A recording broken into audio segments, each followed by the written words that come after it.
Iš Šventosios Evangelijos pagal Luką.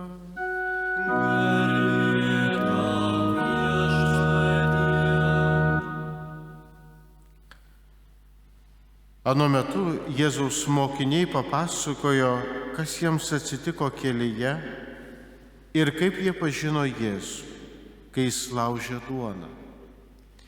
Jiems apie tai besikalbant, pats Jėzus atsirado tarp jų ir prabilo: ramybė jums.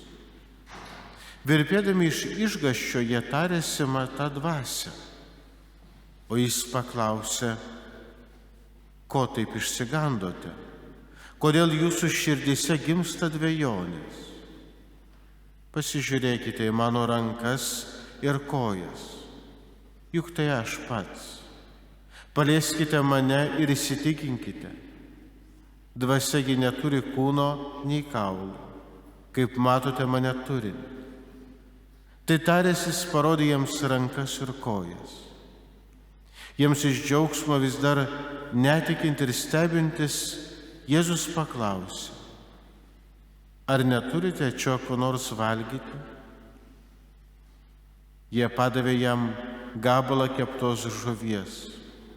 Jis paėmė ir valgė jų akyse. Paskui Jėzus tarė jiems: ar netokie buvo mano žodžiai, kuriuos jums kalbėjau, dar būdamas su jumis?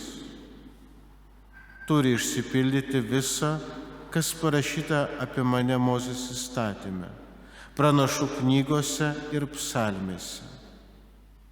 Tuomet jis atvėrė jiems protą, kad jie suprastų raštus, ir pasakė: yra parašyta, kad Mesijas kentės ir 3 dieną prisikels iš numirusių, ir pradedant nuo Jeruzalės, jo vardu visoms tautoms bus skelbiama, kad atsiverstų ir gautų nuodėmio atleidimą.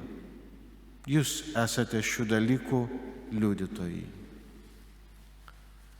Tai Viešpaties žodis.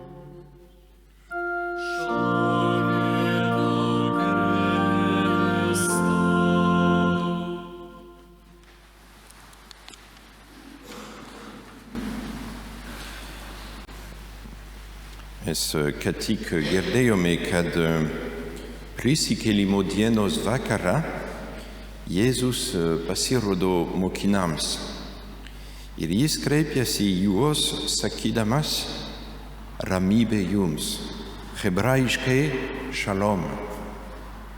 Prisikėlusio Jėzaus pirmas žodis mokiniams yra šalom, ramybė jums. Ir panašiu būdu Jėzus kreipiasi į mus.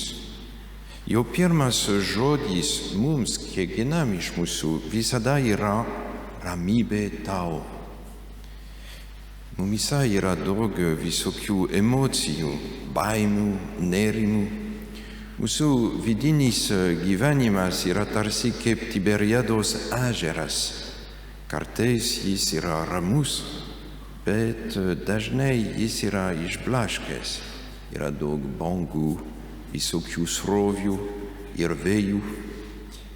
Taip kaip kadaise Jėzus nuramino Tiberiados ežerą, jis ramina mūsų vidinį ežerą.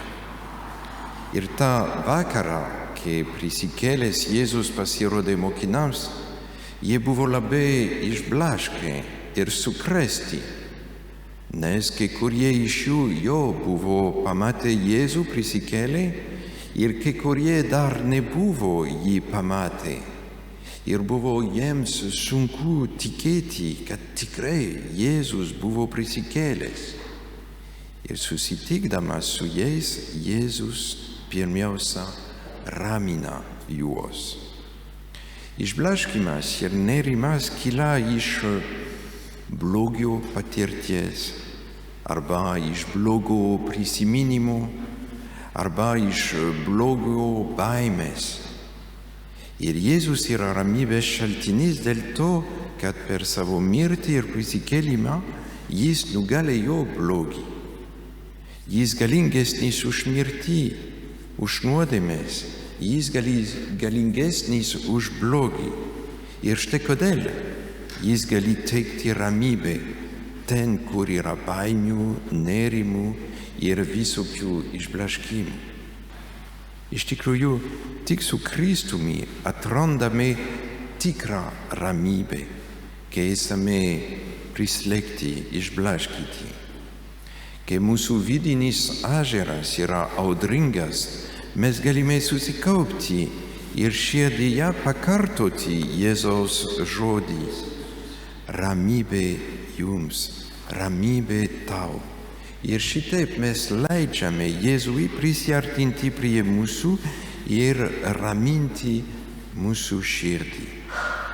Ir jeigu mūsų širdis yra ramesnė, tada mes galime geriau dalintis Jėzaus ramybė su kitais. Kuo labiau mūsų širdis yra rami, tuo labiau tampame taikdariais ir ramybės šaltiniais kitų atžvilgių. Ir per šventąją komuniją prisikėlęs Jėzus ateina pas mus, taip kaip jis atėjo pas mokinius prisikėlimo dienos vakarą. Ir taip pat jis mums byloja: šalom, ramybė tau. Todėl su pasitikėjimu priimkime Jėzaus ramybę ir dalinkime ją su kitais.